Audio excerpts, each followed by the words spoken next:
travailler ensemble à la construction de solutions par rapport à ces difficultés de recrutement. Et c'est l'objet de la plateforme des métiers de l'autonomie des personnes âgées et handicapées, sur laquelle que l'on va vous présenter maintenant. Pour vous la présenter, on va vous faire travailler, Florian, on a décidé. Donc, on va même vous demander d'ouvrir vos téléphones et smartphones. On va faire un petit quiz, et on va le faire comme ça, ce sera plus agréable. C'est bon, c'est Florian. Ouais, mais attends, parce que Monsieur Verdier, il n'arrive pas. Ouais, ça marque jonction en cours. Tu veux mon téléphone? Après, je sais pas.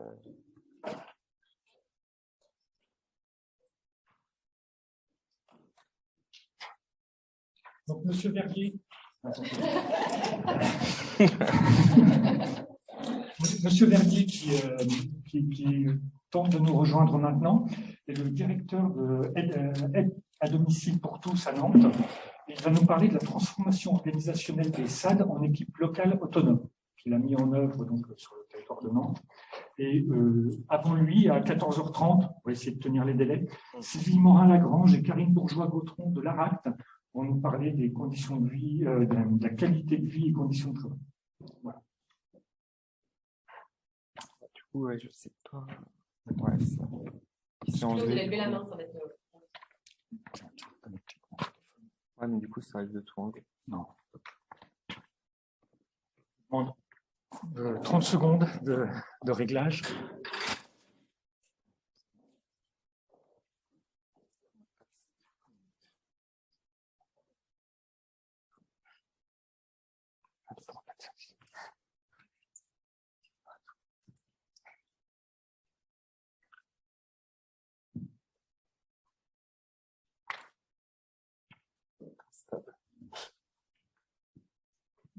C'est bon? Ouais. Donc, on va pouvoir démarrer.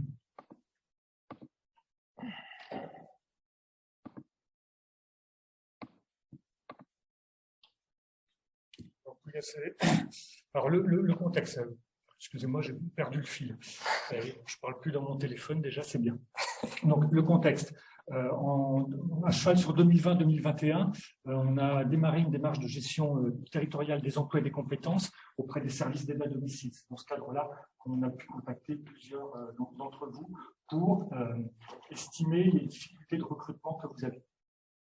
En janvier 2021, donc soutenu par le conseil départemental, on a répondu à l'appel à projet de la CNSA qui vise à créer des plateformes des métiers d'autonomie des personnes âgées et handicapées. On a eu la réponse en octobre 2021, donc notre dossier projet a été retenu parmi une vingtaine d'autres lauréats à l'échelon national. Il y avait, je crois, une soixantaine de dossiers qui avaient été déposés. Donc 20 projets retenus, mais néanmoins, depuis, la CNSA a décidé de soutenir d'autres projets pour que d'autres territoires soient couverts. Ce qui est le cas notamment sur le bassin dijonnais. Donc pour la Bourgogne, on est 3 de mémoire à être retenus, territoire de Belfort et Lyon. C'est ça. Les objectifs, donc renforcer l'attractivité des métiers d'autonomie, ça passe par des actions de communication, d'information et de sensibilisation. Améliorer l'orientation et les parcours. On a aujourd'hui une offre de formation dans le département, mais qui n'est peut-être pas complètement adaptée ou qu'il faut peut-être ajuster en fonction des besoins en compétences que vous avez.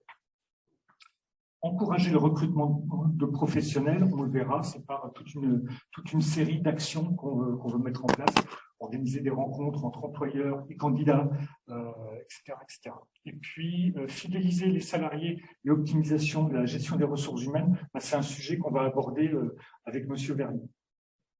On ne rentre pas dans le détail aujourd'hui, parce que c'est un plan d'action qui est relativement conséquent, mais ce qu'on souhaite, c'est vous associer, vous, employeurs, le plus en amont possible de toutes ces actions qu'on va mener. C'est vous les spécialistes, en fait, c'est vous qui connaissez le mieux vos besoins, et nous, on veut vous accompagner. Voilà, c'est dans ce sens-là voilà, c'est notre posture.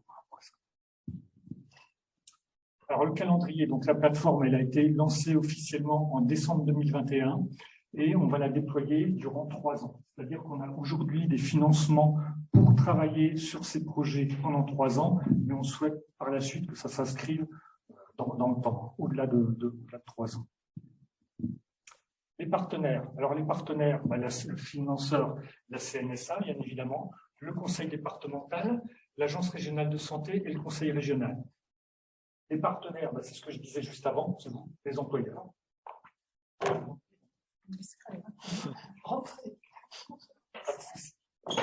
Donc, pour nous, partenaires privilégiés, les employeurs, sur tous les secteurs d'activité avec lesquels on a travaillé précédemment, que ce soit dans l'industrie, dans l'agriculture, dans le bâtiment, on travaillait toujours avec des employeurs, à chaque fois.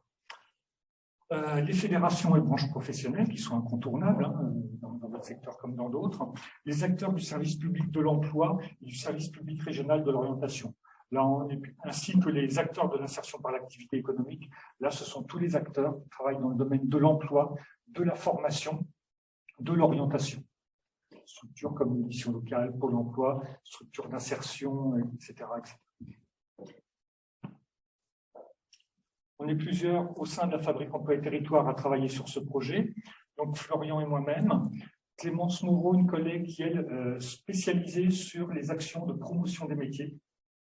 Elle en a une batterie impressionnante à proposer entre les ateliers opportunités d'emploi, les tapas un job, les web rencontres, etc. Enfin, elle est vraiment spécialisée elle, sur cet aspect-là.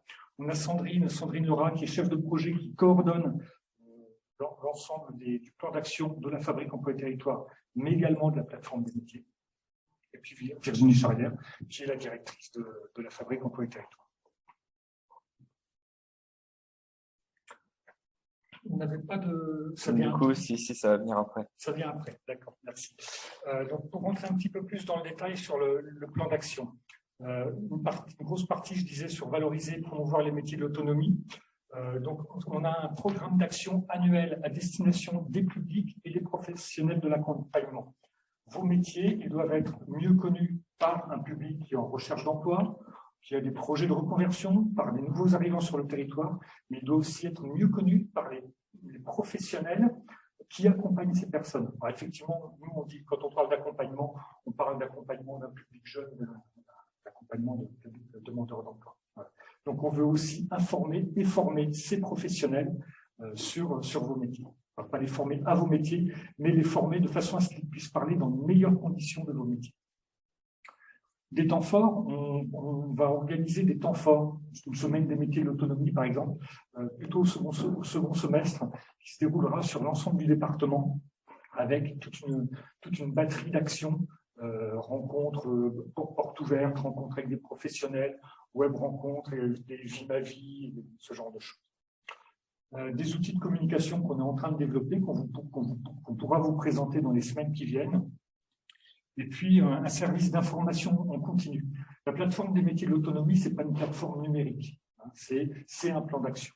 Mais néanmoins, elle va comprendre un volet numérique, donc une plateforme là, sur notre site internet, sur laquelle on retrouvera des informations telles une cartographie de formation, telles des vidéos métiers, etc., etc. Et du coup, c'est là qu'on c'est là qu'on arrive à la partie technique. Donc, est-ce que vous allez réussir à flasher ce QR code? Si vous n'y arrivez pas, vous pouvez taper sur Google directement, googlab.com/lafabrique 2022.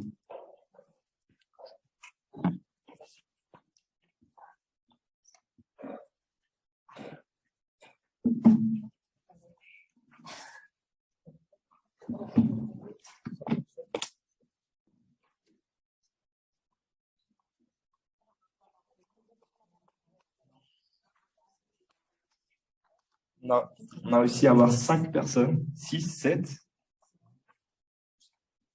On peut se connecter normalement sans souci. Il n'y a pas de sécurité. Normalement, il n'y a pas d'authentification. 9 personnes.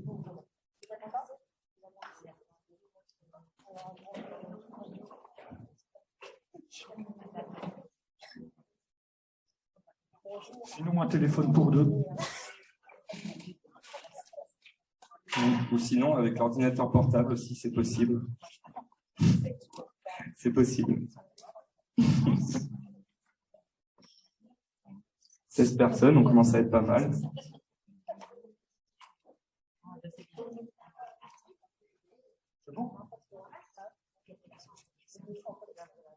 Vous me prenez en photo, là, madame.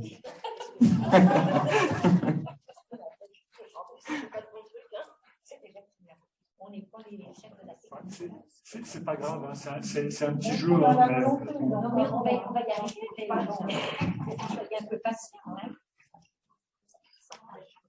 En fait, il faudrait qu'on pense à imprimer le QR code. Oui,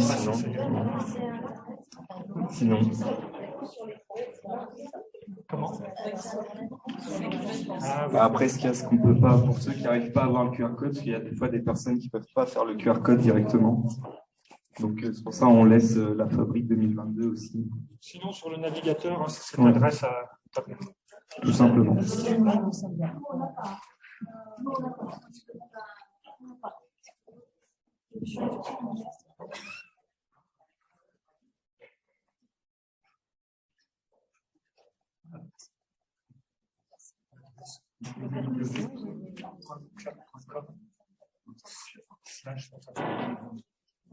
On n'a pas Internet.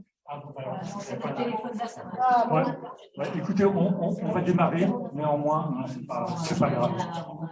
Sinon, ils peuvent se connecter à la Wi-Fi.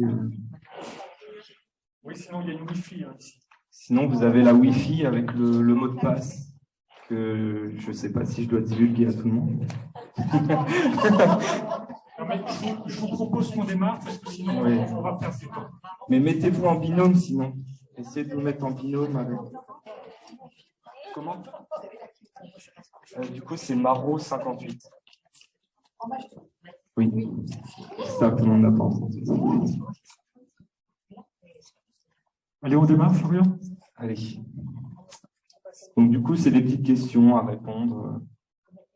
Alors, avez-vous l'habitude de communiquer sur vos métiers? Donc là, on reste dans la partie sur la valorisation des métiers, la promotion de vos métiers. Et du coup, petite question assez simple. Oui ou non?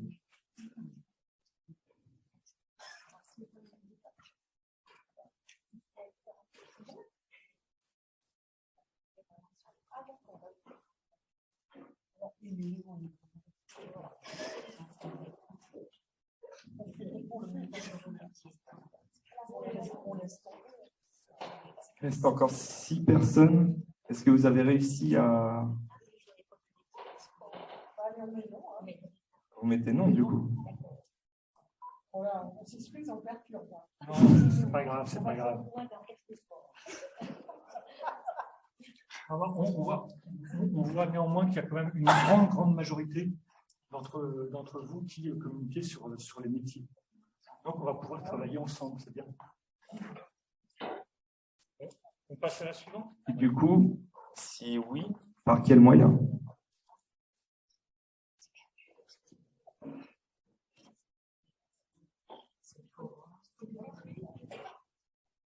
Oui, il faut les écrire. Il faut les écrire et voilà, ils apparaissent en grand écran. Newsletter, réseaux sociaux, site internet, magazine, interne mensuel.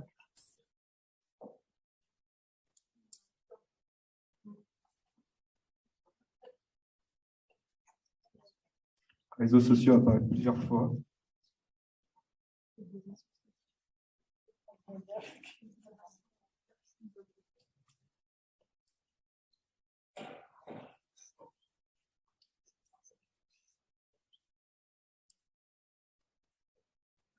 Alors, pour la personne qui écrit pas de moyens, c'est moyens financiers?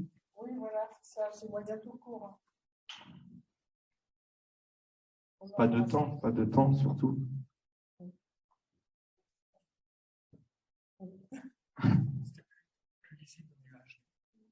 Ben, là, du coup, plus trop parce que...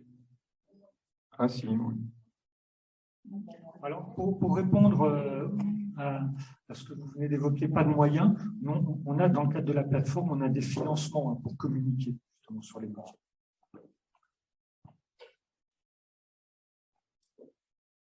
Il y a déjà plein de choses, c'est bien.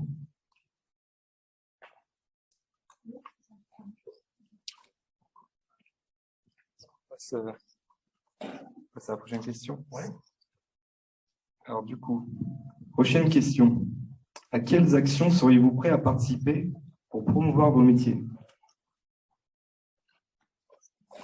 Donc, c'est des actions qu'on met déjà en place à la fabrique et d'autres non, et d'autres qu'on pourrait partager ensemble aussi.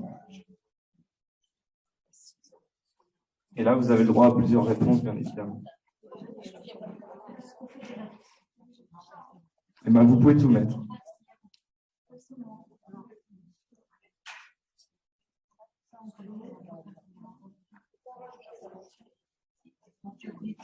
Alors, dans autre, quand vous mettrez autre, vous allez partager avec nous.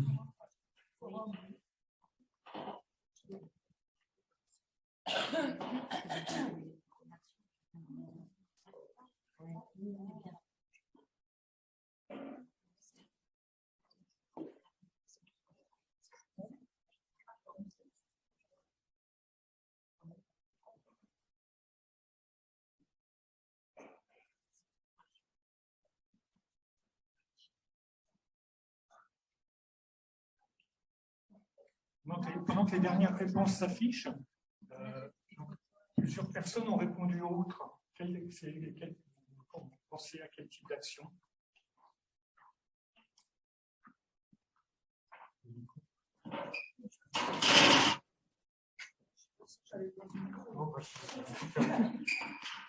Non, moi je pensais plutôt à des présentations de métiers, mais chez des plus jeunes, dans les écoles.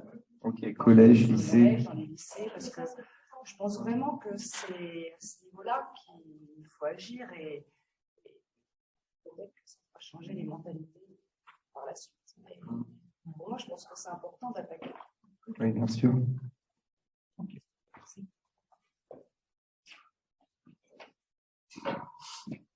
Alors, par rapport à ce que vous venez d'évoquer, on est en train de travailler avec l'ARS sur l'accueil de jeunes, de collégiens de troisième, qui, dans leur année de troisième, doivent faire des stages de découverte. Et souvent, ces stages de découverte, ils dépassent une semaine dans l'entreprise, chez l'employeur, un employeur à côté qu'ils connaissent. Et avec l'ARS, ce qu'on envisage, c'est de faire des stages de groupe dans différentes structures, chez différents employeurs. Voilà, on est en train de travailler là-dessus. Effectivement, il y a des liens à renforcer avec l'éducation nationale pour les découvertes au métier. Il y a quelques années, on intervenait nous, régulièrement, enfin, pas assez régulièrement, mais dans des lycées plutôt, pour faire découvrir des métiers de l'univers.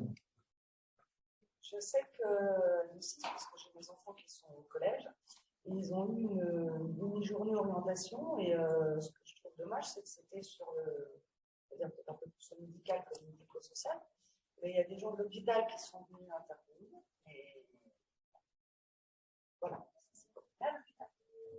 C'est-à-dire qu'il existe déjà des choses, mais qui sont à améliorer. Oui, ouais. Après, c'est dommage qu'il n'y ait pas voilà, de ne pas en profiter aussi pour ouvrir. Voilà, on n'est pas si loin que ça du médical et ça pourrait nous déplaire.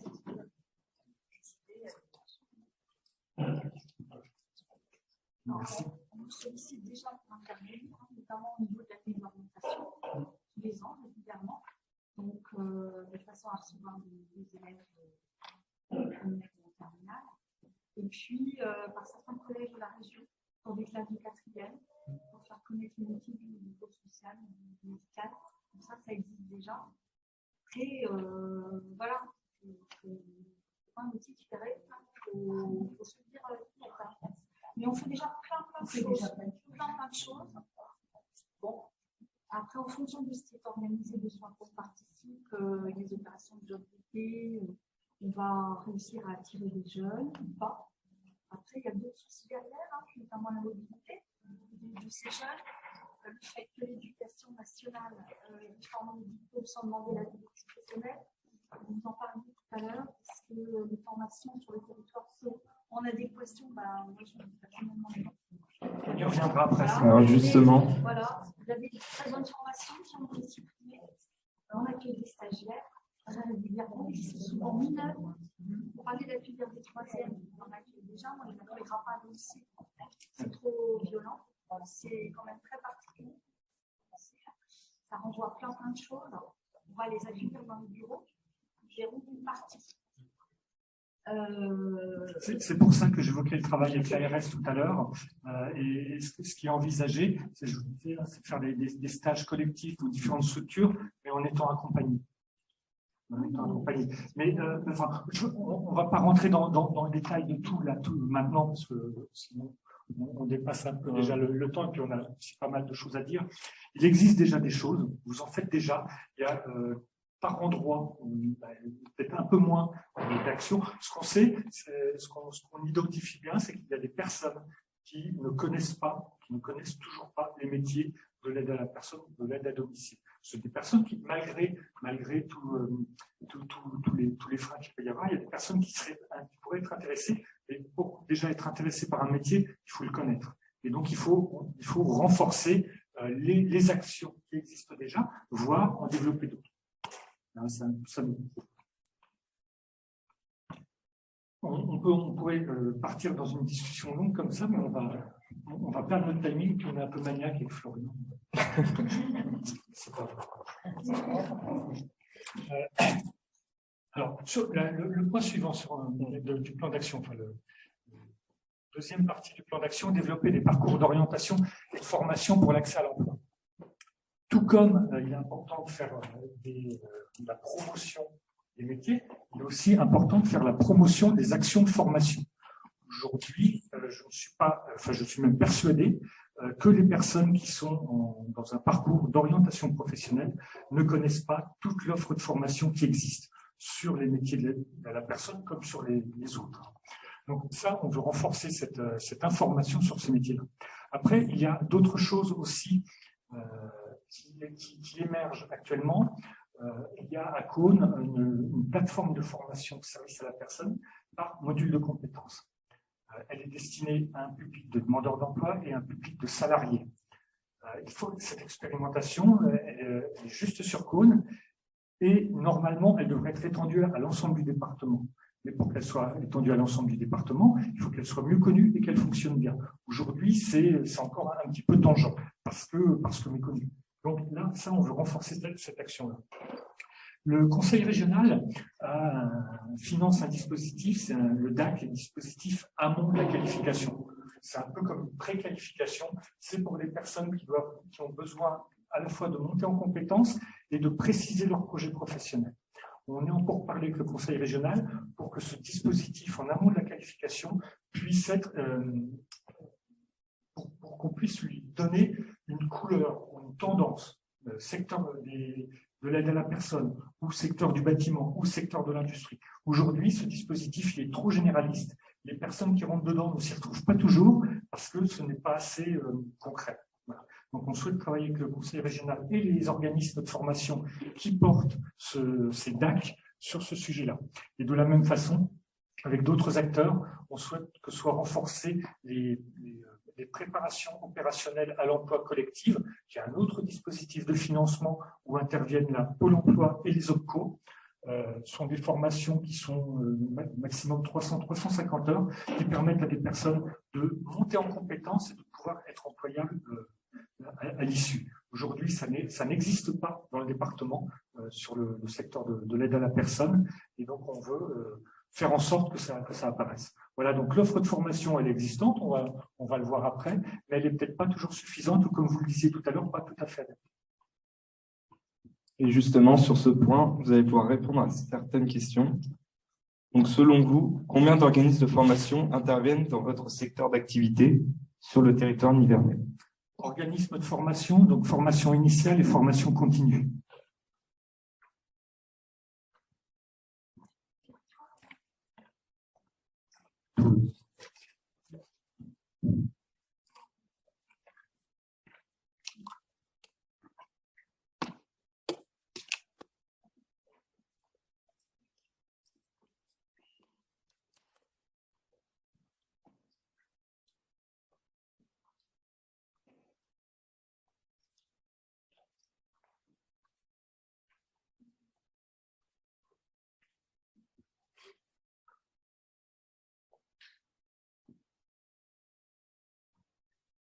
Suspense. Le 5 apparaît plusieurs fois. Est-ce qu'on peut jouer? Vous pouvez utiliser ces chiffres pour ce soir. Et le chiffre complémentaire, le 6.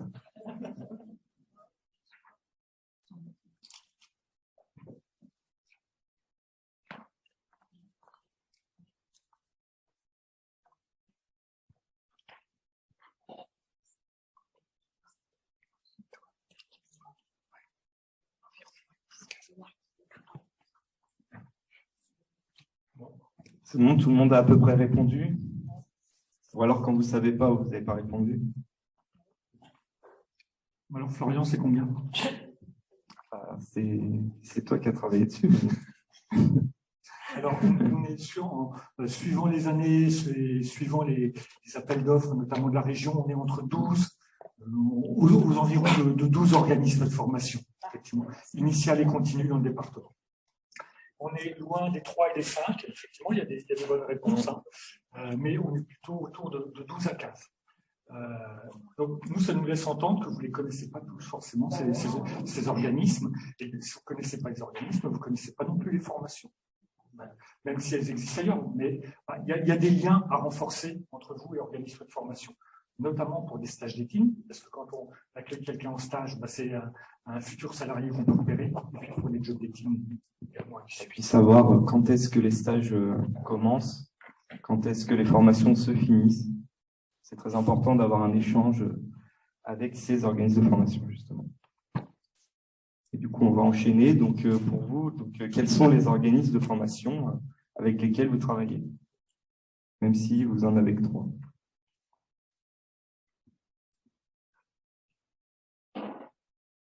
Ou quels sont ceux que vous connaissez?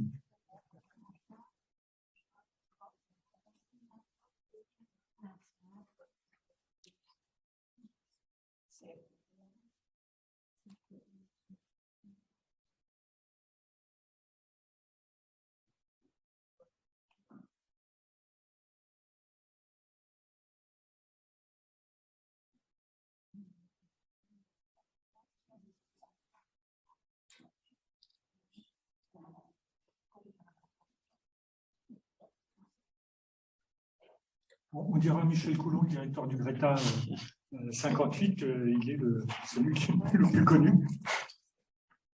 Alors, effectivement, là, vous avez les principaux en formation continue. Il manque tous ceux en formation initiale, hein, des lycées, soit les lycées publics et les lycées privés, Château-Chinon, Caunes, Saint-Sauge.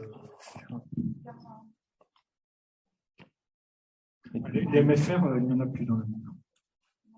Non, il y en a. Merci.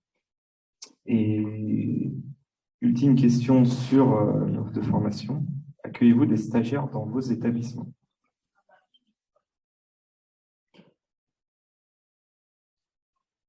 Et du coup, pour ceux qui répondent oui, comment vous vous y prenez? Est-ce que c'est l'organisme de formation qui vient vers vous? Ou c'est le stagiaire directement? On est à 100%, mais que 6 réponses seulement. On attend les 15 autres réponses.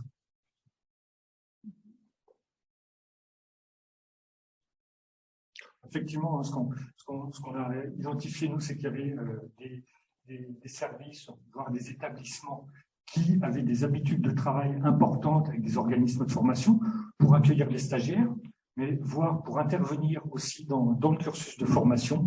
Et il y a d'autres services et d'autres établissements qui sont très éloignés de ces organismes de formation, qui accueillent des stagiaires. C'est vraiment à la marge. Et on pense qu'il faut renforcer, c'est une des raisons pour lesquelles on pense qu'il faut renforcer les liens entre organismes. Donc, il faut que l'organisme ne s'arrête pas sur le verre et qu'il veuille bien venir jusqu'à vers chez nous. J'accueille un stagiaire DAC où on lui a dit Châtillon, on va se voir, mais c'est loin. Hein. Et on ne voulait pas qu'il vienne. Donc c'est quand même grave. Donc les organismes de formation, ça serait bien qu'ils ne se contentent pas de.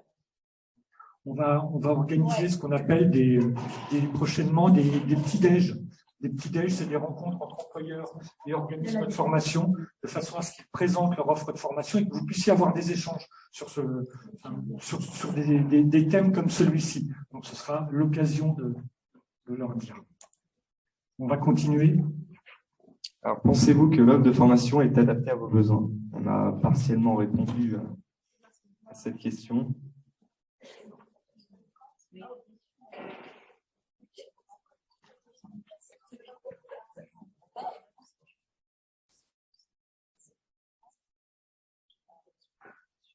Je pense qu'on peut passer à la suite.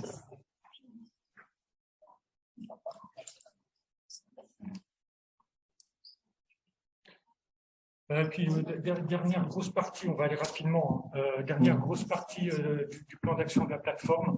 On a à la Fabrique Emploi et Territoire, on a un service de premier conseil en ressources humaines. Vous avez peut-être vu à l'entrée, on a mis des guides RH. C'est une production qu'on a réalisée l'an dernier.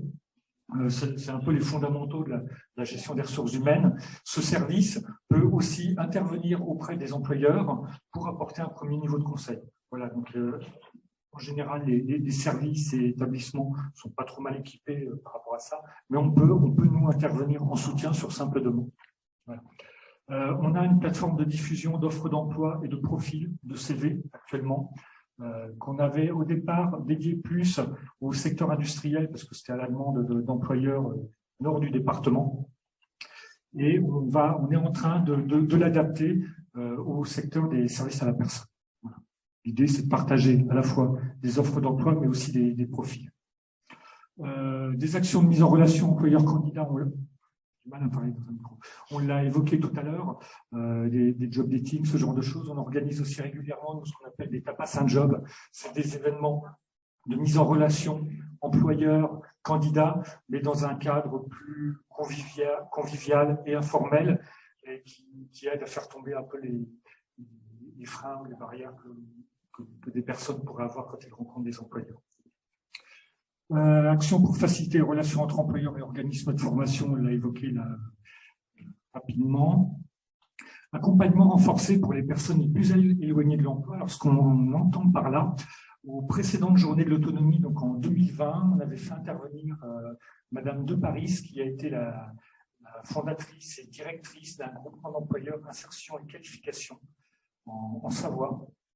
Et on se dit que peut-être il serait pertinent de réfléchir à la création d'un groupement d'employeurs de ce type dans la ville. Et c'est une association qui recrute des personnes en alternance, apprentissage ou contrat de pro. Ces personnes sont formées sur une partie de leur temps de travail, donc en organisme de formation. Le reste du temps, elles sont mises à disposition d'un établissement ou d'un service. Et à l'issue de leur contrat de travail, leur contrat de pro, contrat d'apprentissage, elles peuvent être recrutées directement par la structure qui les applique. C'est quelque chose qui demande à être étudié. Il faut faire une étude pour voir si ça peut fonctionner, mais c'est quelque chose qu'on envisagerait de faire. Et puis, enfin, oui, faciliter la mobilité. Vous avez évoqué les problèmes de mobilité tout à l'heure. On sait que c'est un sujet c'est un frein important à l'emploi, notamment, pas que, mais notamment sur des zones rurales. Il existe déjà différentes actions, différents dispositifs.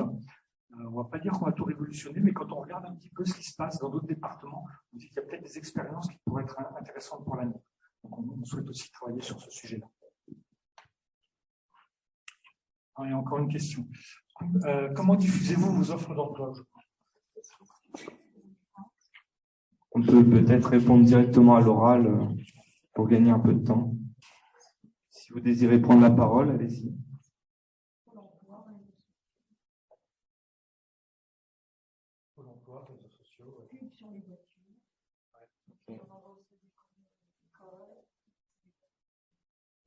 Sachant que le marché de l'emploi, les offres qui sont publiées sur le site de Pôle emploi, ça représente tout secteur de l'activité confondue, ça représente 20 à 30% des offres disponibles sur un territoire.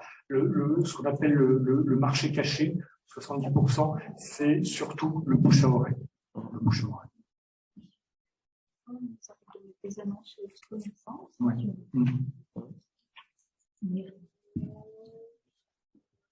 Et c'est pour ça qu'on souhaite organiser ce qu'on appelle, ce qu'on a évoqué tout à l'heure, l'étape à Saint-Job, parce que c'est souvent par le réseau qu'on a connaissance d'offres d'emploi pour voir, et quand on n'a pas ou peu de réseau, ben voilà, on trouve plus difficile.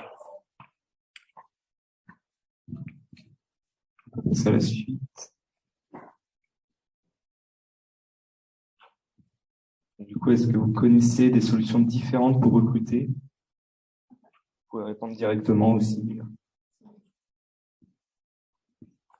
Différentes de ce que vous avez, de ce qu'on a émis juste avant.